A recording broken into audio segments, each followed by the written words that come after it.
Hi, I'm Tristan Miller, and you're listening to Positive and Negative, a podcast about the intersectionality between mental health and the arts. Today on the program, I speak with Gabe Dunn about her experience with bipolar disorder and how it's affected her writing. Here she is talking about accepting her diagnosis. I didn't accept it. So, I got told by a bunch of different therapists, you have bipolar disorder. And I was like, no, I don't think so. And they were like, okay, but that's, what we think you have. And I was like, good talk. And, didn't want to deal with it. And my mom is on Lamictal. It's just all the clues. My sister's on it. But I was like, no. And so, but then I had these, manic breakdowns. And I would be like, that's so weird. But it's not bipolar. Just I was just like, no. This podcast is made possible in part by Patreon. You can go to patreon.com/Tristan J. Miller to support this program and others like it, and receive early access to the rest of this season, as well as a myriad of other content for and about mental health. All right, let's get to this interview. You do journalism. That's what you started doing, at least, right? How'd you get into that? Yeah, that was...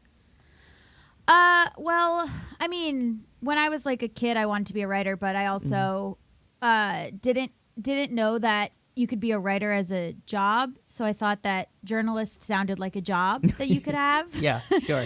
And I mean, I liked Superman comic books and stuff. So I always liked Lois Lane, and I was like, oh, I guess if you're a reporter, that seems fun and adventurous and whatever. So, so I started doing an internship in journalism when I was 14 or 15 at the local paper, and then majored in journalism at Emerson, but majored in print journalism, which isn't really a thing anymore. Yeah. And then by my senior year, they were like, okay, we're going to call this multimedia journalism. Have you guys heard of Twitter? We were like, cool. Useful, fun. Mm-hmm. And then that's just what I always did. But I was always a writer, but I thought there was more money in being a journalist versus I couldn't figure out if you majored in English or creative writing, I was like, what's your job after that? Which there are there are jobs, but yeah. I don't know. I was focused on what potentially you could make money doing, and then I chose journalism, which is also not lucrative. So Sure. Was writing in your family, or why writing and not I know you do some acting too. Was it yeah. What was that? My dad was a sports reporter in college, but he's an addict and alcoholic, so that was his first job. And then so he did sports journalism, and that was his major, was also journalism, which is kind of funny. He writes now, but he never really did anything with that. And then my aunt is a novelist, and she writes, she's a writer too. So those were the two. I mostly knew that she was a writer. So shitty to my parents, but when we had bring someone to school to bring an adult in your family to school to talk about their job day or whatever, yeah. I would always bring her and be like, she's a writer, talk. And then she would come and give a talk about being a writer and stuff. But okay. I never, because I was always that's the cool job. And so she was a good role model. Yeah. Sorry, didn't mean to interrupt. No, that's okay. And you've since written a novel and a graphic novel, right? Yeah, my podcast partner and I wrote 2 YA novels together, and then me separately, I wrote a graphic novel called Bury the Lead, which was so cool, and I got to work with Boom Studios, and it was just I had been friendly with the people there, and I had pitched them a bunch of things.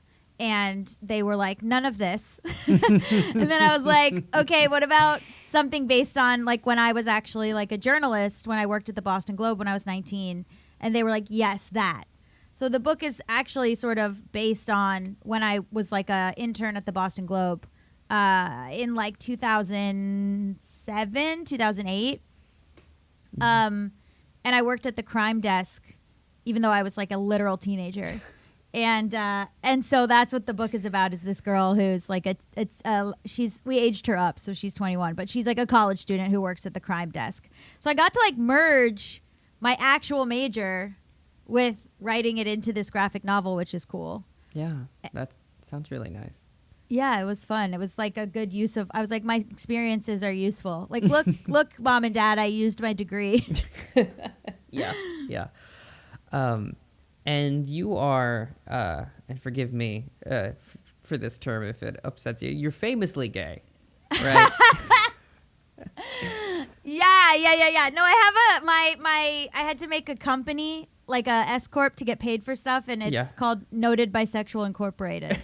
So yes, you're not wrong. Yeah. Well, that's like my friends Carly and Jenny started. They would call me like famous millennial Gabby Dunn, and then they would be like famous, and then it like grew to be like famous millennial / noted bisexual Gabby Dunn. Like they added more like things to it. And so I was like, okay, I'm gonna lean into this. So it's just like yeah. And like at the risk of treading over a topic that has been stomped to death, what was your experience navigating your sexuality early on? Well, I just did this interview with The Cut that was so funny, where they were asking me about like early influences, and I was like, I really think like Maureen from the show Rent, like really like just kind of was the only idea of like a bisexual woman that I ever saw. And I was like, it was Idina Menzel, and she's beautiful, and I was like, she seems cool, this seems great. But I knew, like I sort of knew, but I wasn't like out, or I wasn't going to talk to people. It kind of seemed like something adults worried about. Sure. So I was like, I was like, this seems like a thing, but I'll handle it when I'm 18. Like I'll handle, this is like, like you turn 18 and you can vote and buy lottery tickets and figure out your sexuality. Like those are the, like that's what you do once you're a grown up. Yeah. So I was buy like, a pack of cigarettes and have sex with anybody. Yeah, exactly. Yeah. You're like, I was like, this isn't for a child to deal with. So I kind of was just like, whatever.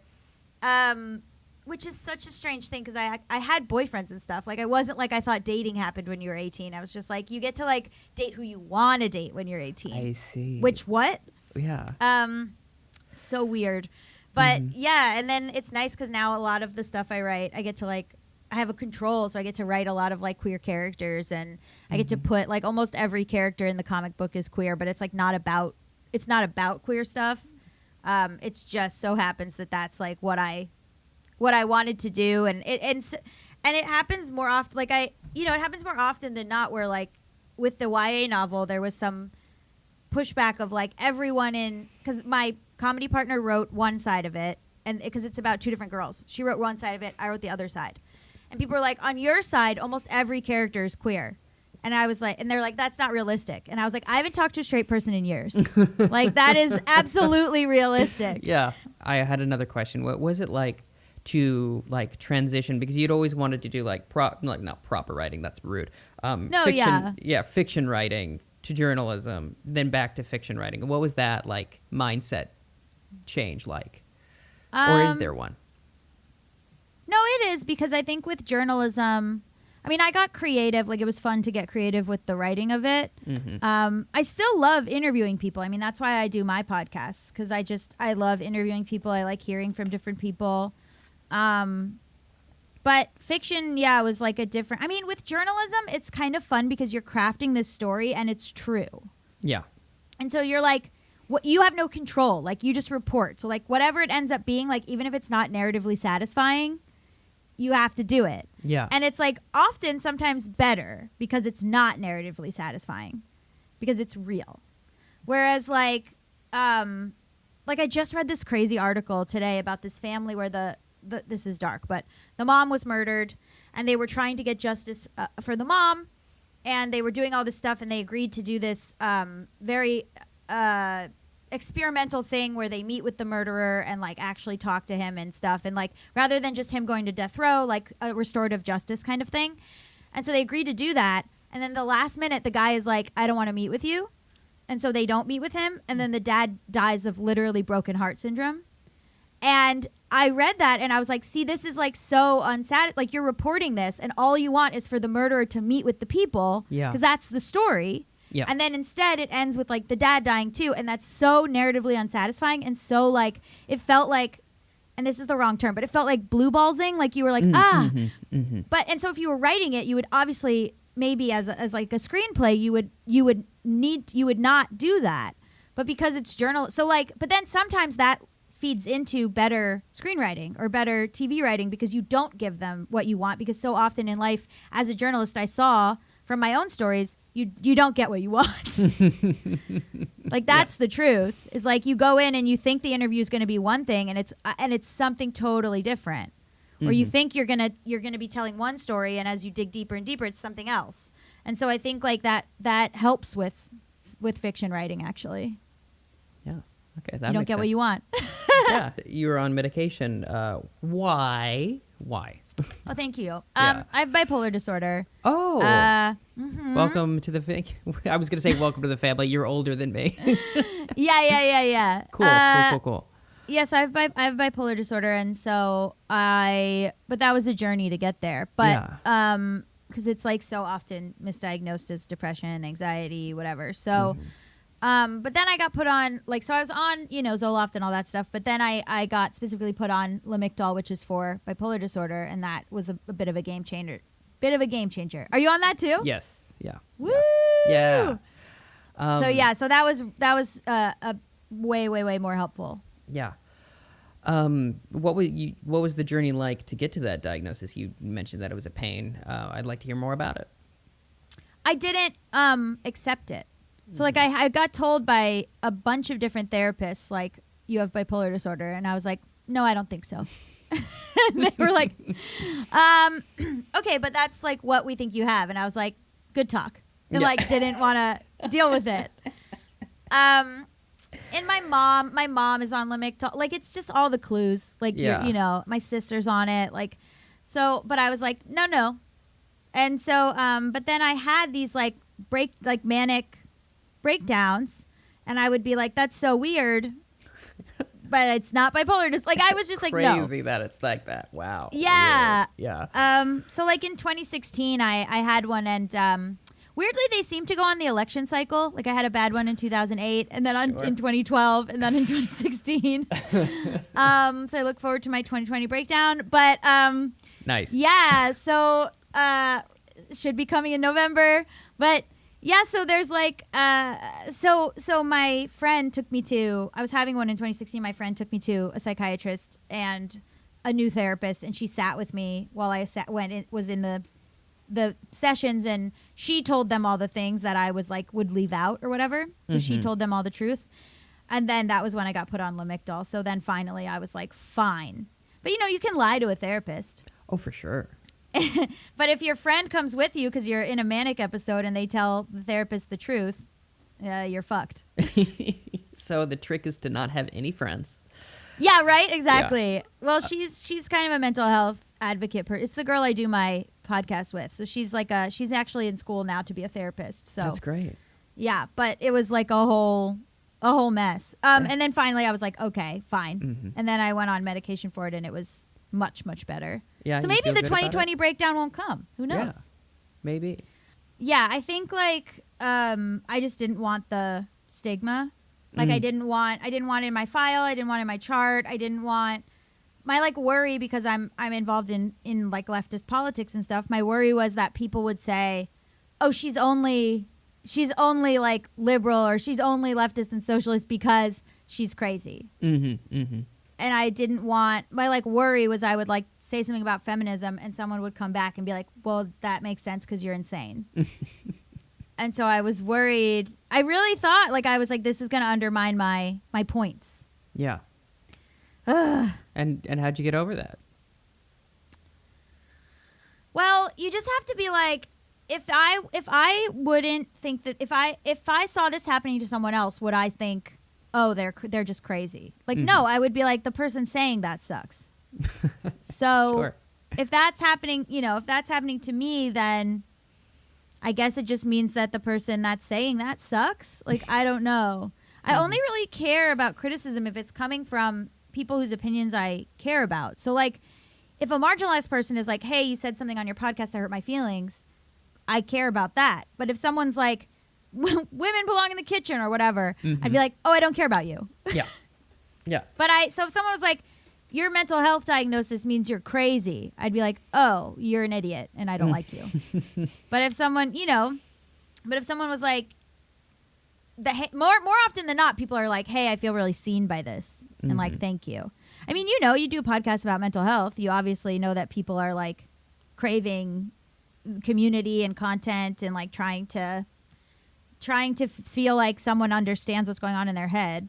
Yeah. Yeah. 100%. When did the symptoms start, presenting themselves? Was it there like since you were a young person?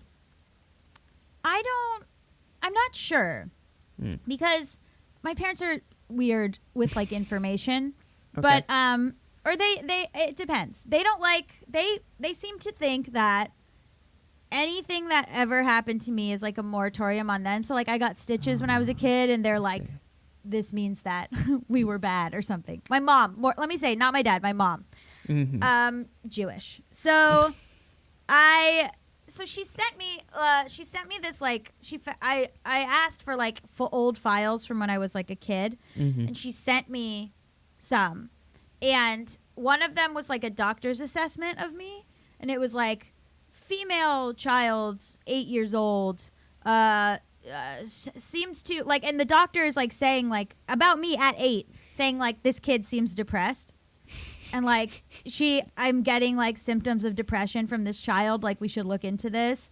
And then like the next thing is like talking to my grandmother who was with us, and the doctor was like, the grandmother reports that she is also hyperactive. And I was like, and then I was like, hey, did after this assessment happened, did anyone take me to therapy? And my parents were like, no. And I was like, sick. Cool. Cool. Yeah. So I mean, I don't know if it manifests that clearly in an 8-year-old. I don't think so. But that was like very interesting to me recently. And then a lot of like when I was like in college, I like there was a period where I like couldn't really eat and couldn't really sleep and lost a bunch of weight, and was like, sometimes I would like not do anything for like a month, and then I would stay up for like 3 days in a row, like writing what I believe to be a masterpiece. Or like but I would always be like, well, it's great because I'm so productive. And then I would have like massive depressive episodes. But then people said, oh, she's depressed. So then I went on like depression medication without like, treating the other side of it. And then when in 2012, I had like just like a breakdown. Like I write about this. So I wrote a book called Bad with Money, which is based on my podcast, Bad with Money. And my favorite chapter in the book is when I write about this breakdown, because I had no money. Like I had $800 to my name maybe, and I flew to Paris on a whim and got there and was like, oh, I don't have any money or a place to stay or anything. So I kind of like figured it out. And then, but I was like a complete mess the entire time, like just drunk and like just a mess. And then like was like clearly having some sort of psychotic break.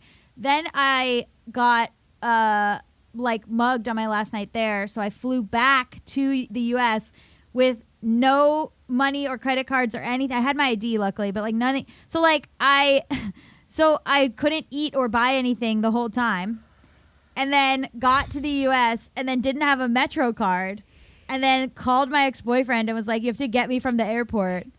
So like, and so then like after that it was like, no, I still was like, no, I'm not bipolar. And I've talked to it's so funny because I've talked to other bipolar people who have done the exact same thing. Like, not a joke. Like, they're like, yeah, I flew to Paris on a whim, which like, I think maybe because we romanticize Paris or something and it sticks in your brain. I don't know. But like a few of them were a few other people were like, oh yeah, when I was manic, I flew to Paris. And I was like, why is that what we do?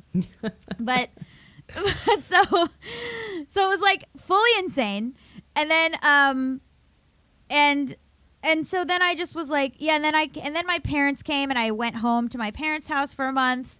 and they basically like instead of putting me in like a mental hospital or rehab or something, they just kept me at home.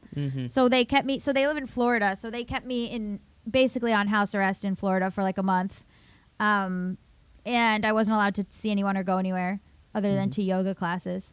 And then I just like remember being like, I'm better now, and then going back to New York, and then in 2016, like a similar thing happened again.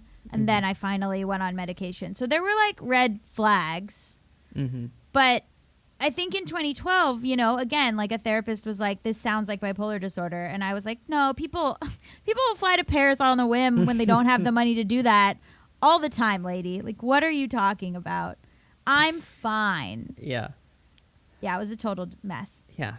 You But then mentioned other times you write a screenplay in 3 days. So it really depends. Yeah, it's so what's kind of frightening about it is like it just depends on where your head's at before the episode occurs, and you hyperfixate on whatever was going on in your mind, really. And sometimes it can be really productive, you know, like you're saying. You have that's the thing, is that you have no control, which is what's scary. I wrote like I wrote an essay about it, and I remember I turned it in, and the woman editing it was like, wow, all of this stuff seems so random. Like, was there anything that caused you to do all of this stuff? And I was like, yeah, lady, the topic of the essay, bipolar disorder. What do you mean it sounds random? Yeah, I was having a manic episode. Like, and she was like, can you explain your reasoning for doing this, this, and this? And I was like, no, I cannot.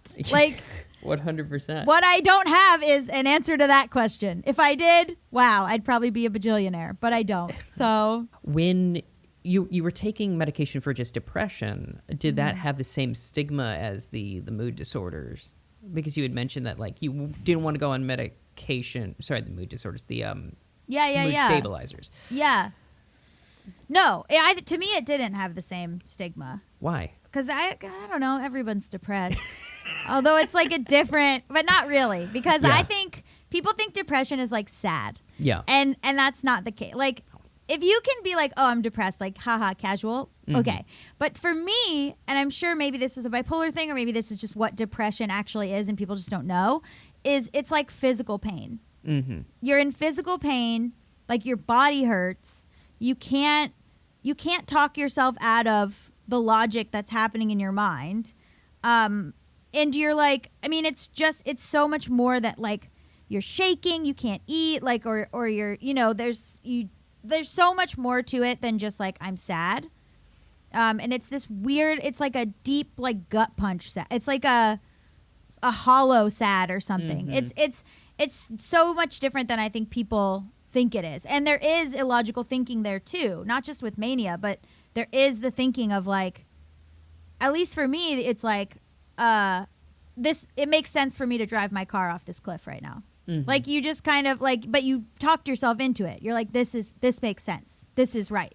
Yeah. Which is that thing that people say where they're like, I just talked to this suicidal person. They seemed great. And it's like, yeah, because in their mind, they're like, this makes total sense. I'm glad to be accomplishing this later. Like, rather than I think the thing that you normally see, which is like in movies and stuff, which is like the person like hysterically crying when they kill themselves or whatever. Yeah. Yeah. Do you find now that you're on medication, it's easier to work? I mean, I don't know. Because it's hard because I don't want to be like, wow, I've really been productive. Yeah. But like I wrote a whole script in an evening one time. But you're not sleeping, you're not eating. I definitely finished these books. Like, I don't know. I don't want to be like, oh, Van Gogh, he made his art from his mania or whatever the fuck, because he did die. But yeah, I don't know. Yeah, he's not a good poster child. He was missing teeth. He was homeless at various points in his Absolutely. life. And he shot himself. Like, he was eating paint. Like, can we pick somebody else? Can we pick Catherine Zeta-Jones, for the love of God? Yeah. Oh, is she or bipolar? Mariah Carey. Are they bipolar? Yeah. That's so exciting. Yeah. I didn't even know that. Yeah. But what I meant, I'm sorry, I should have phrased the question differently. Now that you're on medication, do you find your relationship with creating things different than before? Like, do you... Yeah. I mean, I think it was sort of... yes. Well, okay, so I was trying to talk about this because I think people think that if you're on medication, you don't have the impulses anymore. But I don't know if this is the same for you, but it's like a train track. It's like 2 tracks. And one is blow everything up, kamikaze your whole life, ruin everything, like go ham about whatever. And the other side is like, why don't we not? Mm-hmm. And the train is going, and I know that this side is what I want to do. The kamikaze everything and ruin your life is what I want to do. But the medicine gives me a 10-second delay in which I can pull the lever and go to the other side. So it's not like the other side. It's not like the bad quote unquote side stops existing. It's not like I suddenly I'm on a track and I have to go the way that is more reasonable. I just have 10 seconds now that I didn't have before where I can go, nope, don't do that. And so I'm going often against my instincts because I have to accept that my instincts are bad for me. Bad for me. Yeah. So So within that, it's useful in the sense that I can still write about, like I write a lot about, this other side, or like I can still access it, or know what I would do, or what I don't know. So like I think like I'm not as intense, and I think I'm making less stuff than I would make, but I'm happier. Yeah. And I'm still very productive and like make a lot of things, but I can make those things and also not like end every relationship and friendship I have because of a perceived slight that I have blown into something else. Yeah. Do you think that being manic has ever gotten in the way of you being like making things? And I hate to like, this is because it's very capitalist, blah blah blah. Yeah, exactly. Productive. Yeah. I'm glad your self-worth and your feeling good about you. That's more important. But this is about art and making art. But has it gotten in the way of like making? Well, and yeah, writing? because you're scattered. Yeah. You're like, oh my God, I'm writing this one thing. Wait, I should learn Japanese. Wait, I should, oh my God, what are grad schools in Scotland like? Like you can't focus. Like your brain is, and sometimes it's really misdiagnosed as ADHD, or ADHD is misdiagnosed as bipolar disorder, because it's very similar in the sense that you like can't. I mean, sometimes you laser focus and you're like hyper focused, but other times you're just like all over the place. And like you can't even finish a sentence. Like you're talking about one thing and then you jump to another thing. And then I've had friends be like, what are you talking about now? And I'm like, oh, sorry, this is a movie. And they'll be like, 5 seconds ago, you were talking about something that actually happened. And I'm like, yeah. And then this, and then what if this happened? And they're like, did that happen? Like, it's just very scattered. And so I think it has gotten in the way because I have a lot of started projects and stopped projects.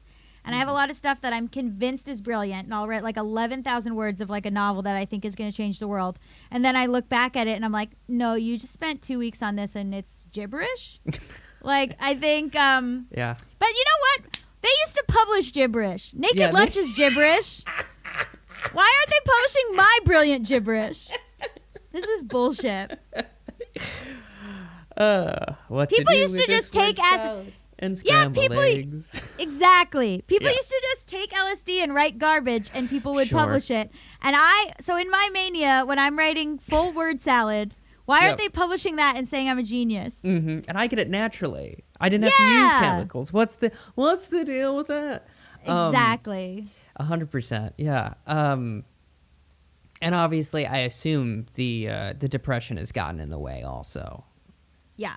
I had sold a project, and then I sold a project about mental health, and in the middle of writing the script, I had like a full 2-month like suicidal breakdown, and I had to email the like network and be like, hi, so remember this thing you bought? It's true. I can't write this right now. I want to die. And they were very kind. They were like, oh, yeah, like, that's fine. Like, we'll extend the deadline. Like, it's okay. Because I was like, because they bought this project. So I was like, hi, you know how the girl in this wants to die? Turns out it's real. Always has been. Yeah, it's me. I am her. I can't do this right now. Mm-hmm. And so I just took, and like, I'm so lucky to be in a position where they were like, okay, like, we'll wait. And so they just pushed it. And then I also like, I got a friend. I had them hire a friend to co-write it with me because I was falling apart. Like, we worked it out. Mm-hmm. It almost was like disability, like, which is like something that I think I struggle with because I've had people put me on lists of like favorite disabled creators or whatever, and I'm like, well, but I have bipolar, but I don't know if I would categorize it the same way. I struggle with it, but I'm like, well, I mean, I had to stop working, and I hired my friend to help me write it, and basically because we used it. Like she was sort of like, okay, what's happening for you right now? Mm-hmm. And I would describe what I thought, what I was thinking, what I was feeling. And then she was like, okay, here's how we can. So like some of the stuff that the characters say is like stuff that I was really believed and was saying at the time. And she was able to like help me put that together. So it was like, I tried to make it useful. But yeah, there's been times where I was just like, I can't. Yeah. And then it's taken, but this time the network was fine. Other times, it's been jobs or like projects that I just like haven't been able to do. I mean, luckily when I flew to Paris, I had a job at like a blog that was, I say in my book, people often took 2 weeks off for cocaine. So me like disappearing for 2 weeks was like fine. It was like a hipster workplace. Yeah. So they were like, when I came back, they were like, yeah, whatever, like you're back. Mm-hmm. And it was fine. So I've been lucky in that way, but I also have been fired. Yeah. So yeah, it's a hard balance to find because you want to be able to fit into the system that we have because it's the system that we have, and you want to be, not homeless or, doing well. But on the other hand, you also want the system to like move a little bit towards you and be a little bit more understanding. And sometimes that's just impossible in a corporate or like capitalistic. I mean, I've definitely gone through, I've definitely been fired, and I've definitely gone through, and I kind of talk about this on the podcast and in the book. I've gone through periods where both in depression and mania where I sell everything I own. Because I realized that, I'm not going to be able to work and that shit's about to go down. So I'll be I'll just start Craigslisting every single, I'm not joking, everything in my apartment. I've Craigslisted, here's my soap, buy all my soap, or I've true unopened soap or whatever. Yeah. Or I'll be put everything individually, individual pieces of jewelry or individual little whatever, and I'll just go through. I started putting everything I owned last year when I was depressed. I was putting everything I own on eBay. I just sold everything. I had a coin collection. I just individually sold and mailed out 50. I'm not coins. Went to the and in my mind I was I'm doing a great job. And I sold my couch, sold my TV, sold a bunch of stuff. I just and so periodically my friends will be what happened to all your things? And I'll be I sold all of them. And they're why did you do that? And I was I don't know. So I've never, I've definitely had my fair share of money problems because of bipolar disorder, which I've talked about in the podcast and in the book. But I've always been able to get out of it because I'll just sell every lamp I own. It's so weird. Yeah. At least you have the good sense to sell it. I just give it away. I'll give my friends what I perceive as gifts that they might want. And they're thank you so much for this Funko Pop that I didn't ask you for at all, but thank you. Yeah. Thank you for 12 books that I'm not gonna read. But it's bad. I've sold stuff that belonged to my grandmother, and it's why? Why'd you do that? Yeah, and that's because I was going through it. I don't know. Yeah. Yeah. You mentioned earlier your partner checking in. Is that often the case? How much do you rely on like a support system to check in and make sure you know where you're at with your mood? It's mostly I have a younger sister who lives out here with me in LA. Not with me, but lives in LA. And it's a lot of her checking. Mm-hmm. She's very overbearing and she's very intense. And so like if I like sleep an hour later than she perceived, like she'll be like, "Hello, are you dead?" Like she's very intense. And when I was like going through my thing, I was jokingly calling her the Suicide Squad because I was like, she's just like there to like sleep on the couch and be like, "Knock knock, are you alive?" And like she's a lunatic, but like in a lot of ways she's incredibly helpful and like good in that way. Yeah. Where she will like kick my door down and be like, "Get the fuck up, bitch!" Like is very she's crazy. She's actually terrifying, but in a way that is like helpful, I think. Sure. So it's a lot of time it's her who I think is very attuned to what's going on with me and is very like, are you okay? What's wrong? What's going on? What's happening? Which can sometimes be like, it's like a double-edged sword because sometimes like she was staying at my house with me for a little bit. And it started to, like a week in, I was like, you need to crawl out of my asshole. Like, leave me alone. But, like, I get why she's scared. She's witnessed, like, 4 different times where I've been like, so, like, I get why she's overbearing about it. But also sometimes I'm like, you're following me. You're literally following me. But I think people are scared. They're scared if they take their eye off you, something's going to happen. So, like, I get it. Yeah. But, yeah. What other techniques do you use to circumvent it? You're on medication. You have your sister up there. Do you go to therapy still? I go to therapy. Yes, I go to therapy on the phone now. Yeah. I have a psychiatrist. I sometimes on and off go to Al-Anon, which is like Alcoholics Anonymous for family and friends of alcoholics. Mm-hmm. So it's like a support group. Mm-hmm. So that's helpful. Mm-hmm. And that's good. Support group was good because it's not particularly a bipolar support group, but it's for my father's an alcoholic and an addict. So it was like good for that. And it's the kind of thing where you think regular therapy is good alone. But I think sometimes with groups, it's good because I went into Al-Anon the first time being like, my problems are so unique and special. There's no possible way anyone could understand what I go through. And then you walk in and people start sharing and it's literally your exact life story. And you're like, I'm not special at all. This is the way this manifests in literally everyone. Mm-hmm. And that was helpful to me. Mm-hmm. What was it like growing up with your father with that temperament? It's a weird, interesting thing because my sister had a different experience. I wasn't, like, I thought he was a lot of fun. Like, I didn't have any concept of, like, I wrote a short film about this, but it was like, that's on YouTube called Love Me Do. But it was like a thing where he let me drive the golf cart when he wanted to go golfing because he wanted to drink. So when I was 9, I drove the golf cart. He let me, like, he took me to bars with him and I got to like sit on the stool and eat chicken wings. Like I had a great time. Yeah. Like I was loving it.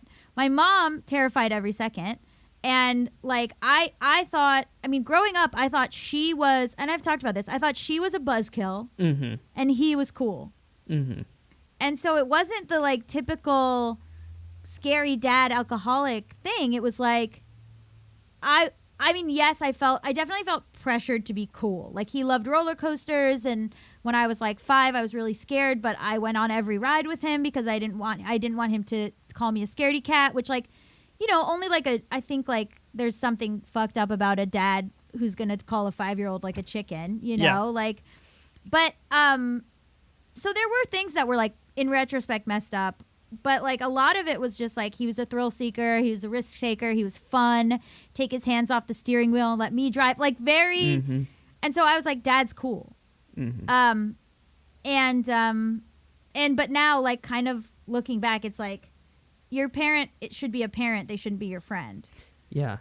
And I think that was like a big missing component that kind of is still missing, where he's like, he's a cool friend. He's certainly not, I don't really think of him as like, he's not like my dad, but he's like this cool older guy that like I know and lived with. Sure. So that's strange. Do you think that kind of has to do with your reluctance to, seek treatment right away? Yeah, definitely. Yeah, definitely. Because it's like you're fun and cool, and why is everyone being a Why is everyone being a downer? Yeah, you don't want to be a stick in the mud for you. Yeah, why is everyone being a downer? So yeah, that was, I think, maybe definitely a part of it. And my mom also having bipolar disorder and sort of being like, well, I'm not like her. Like, I'm cool like him. But now looking back, I'm like, good Lord, woman, like you were like barely holding it together. Like, lady, like what? How fucked up is like you're trying to keep your kid alive because your husband's insane, and then the kid is like, you suck and dad rules. Like, this poor girl. I was like, Mom, oh my God. Like, now I'm close with her and so nice to her because I'm like, oh my God. Like, I am so sorry. Ugh, boy. Yeah, that sounds like a lot. Yeah, I feel bad for her every day. Yeah. I mean, I think that's part of getting older, too, of like I'm older, I think, than my parents were when they had me at this point. Yeah. No, my parents and that's are weird old to think parents, about. And I think about getting older, you're like, wow, these people really stuck their neck out for someone that potentially could have really sucked, Yeah. And no, my parents are old. My parents are old parents. Like, they had me when they were older, like late 30s, early 40s. But oh, wow. Okay. It's a whole fucking thing. I have two older brothers that my dad has 4 kids from 3 different women. But, he's fun. Yeah.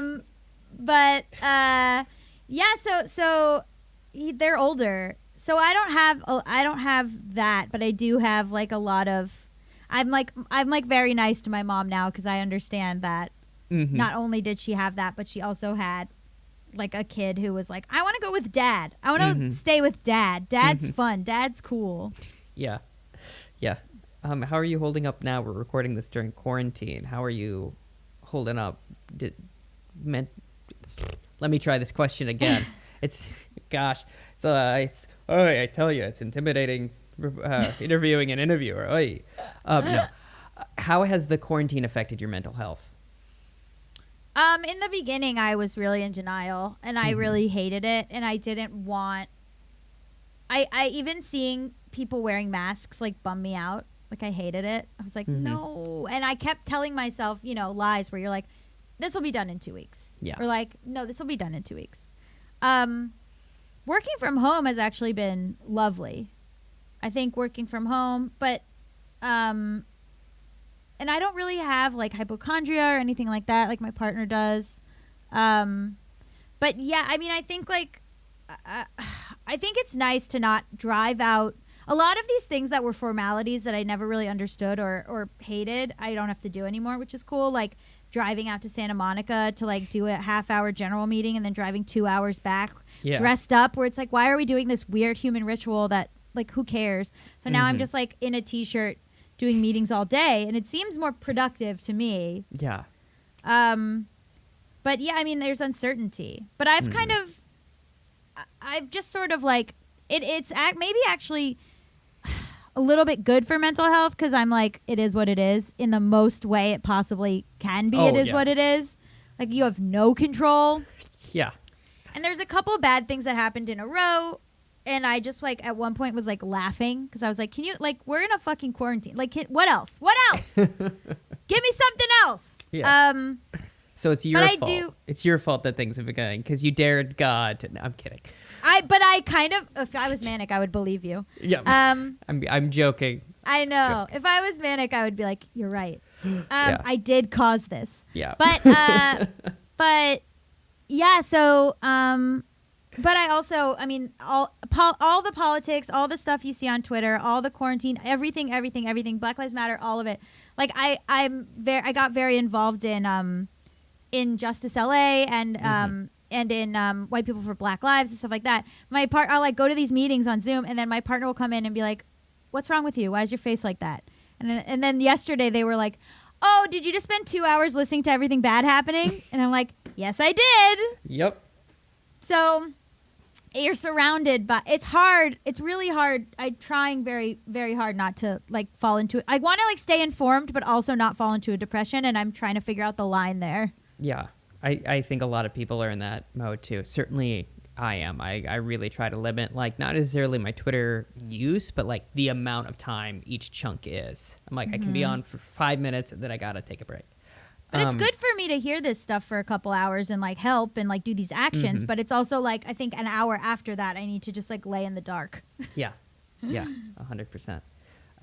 Selfishly, I'm trying to finish a bunch of writing projects. How do you get through like writer's block or any sort of obstacle when you're finishing a written project? It doesn't have to be good. It just has to be done. So it's a job. So I think of it as a job. Like, you just have to finish it. Like, and then once it's finished, you can go back and make sure it's good. But you can't edit a draft that isn't there. So write it in its, if you think it's bad, it's bad. But finish it in its first bad form. Look at it and then go, okay, how do I make it better? You can always go back and change things. But I think like you can't have something to fix if you don't have the thing. So I'm just like, sometimes, like, really with the Bad with Money book, I sat at my computer with the page open and I just went type, and I just started typing because I was like, I have to have, like, okay, like I have to just have the book. Like, if it's not good, fine, but like I have to just have it so I can go through and fix it. And like we did, we moved everything around, cut whole chapters, all this stuff. But I was like, okay, what do you want to say? Here you go. Here's what you're trying to say. And then it was like, I just was like, you just have to finish it. And then you have to, and like really even starting, I was like, put words on a page, do 2 pages of words. Great. Do 3 pages of words. Great. And a lot of it is in my mind. I'm writing and I'm writing things, but in my mind, I'm like, type. Just keep typing. Just keep saying things. Go. So it just has to be done. You just have to finish it. And then you can go back and make it look. If you're trying to be perfectionist during the process, you're never going to do it. 100%. What would your biggest piece of advice for someone who is facing a recent diagnosis of bipolar disorder be? Don't put things on yourself. Like, just have the diagnosis. Don't also be like, and I'm bad for having the diagnosis.